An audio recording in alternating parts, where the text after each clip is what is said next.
Dans la vie de Jésus, l'humble état de serviteur a précédé l'état de gloire et de roi. Ce fut sa fidélité à remplir ce premier office qui le conduisit à la gloire.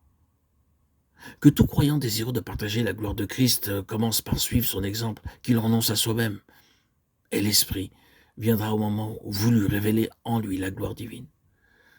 La gloire de Christ fut le fruit de sa mort sur la croix. C'est en prenant part moi-même à cette mort de la croix, crucifixion de Christ pour moi et crucifixion de mon moi avec Christ, que je serai préparé à recevoir l'Esprit chargé de me révéler le Christ glorifié. Impossible de me contenter d'impressions passagères pour ce qui concerne la gloire du Seigneur. Il faut que ce soit Christ lui-même qui se glorifie en moi, qui par sa puissance divine unisse sa vie de gloire à ma vie individuelle. C'est là seulement ce qui peut satisfaire son cœur et le mien. Ici encore, nous répétons gloire à Dieu. L'Esprit de Jésus glorifié est en moi. Il a pris possession de ma vie intime. Par sa grâce, ma vie sera retirée des voies de l'égoïsme et du péché.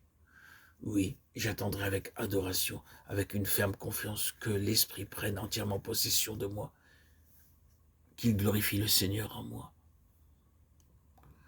La foi véritable vient de la faculté que possède notre nature renouvelée, de s'oublier, de renoncer au moi,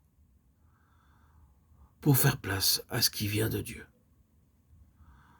pour laisser Dieu et le Christ glorifié entrer, prendre possession et faire leur œuvre en nous.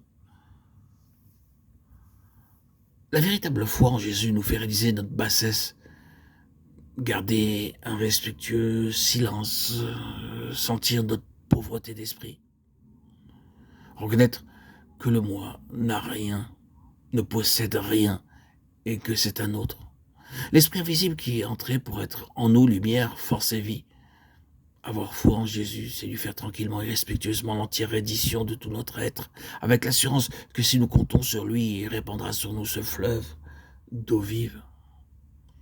Oh Seigneur Jésus, je crois, subviens à mon incrédulité, à mon ignorance, à ma pauvreté d'esprit.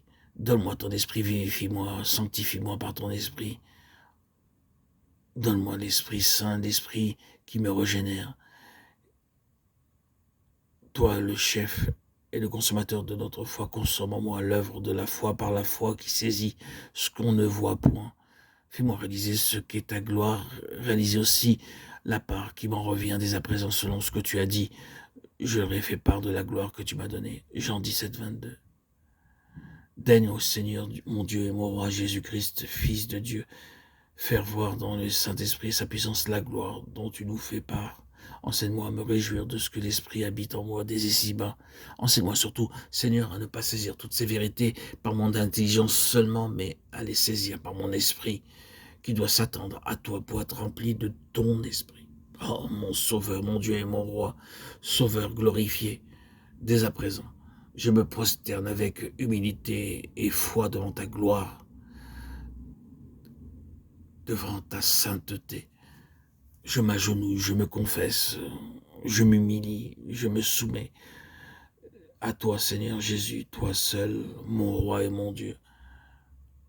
Que toute vie du moi et de la chair s'efface et disparaisse dans l'adoration qui regarde à toi et à toi seul. Oh Seigneur Jésus, que l'esprit de gloire devienne ma vie, que sa présence détruise toute confiance en moi-même et fasse ainsi place pour toi, toi seul. Oui, mon Seigneur et mon Dieu, Jésus-Christ, Fils bien-aimé, que ma vie tout entière soit une vie de foi au Fils de Dieu qui m'a aimé et qui s'est donné lui-même pour moi. Galates 2:20. Amen.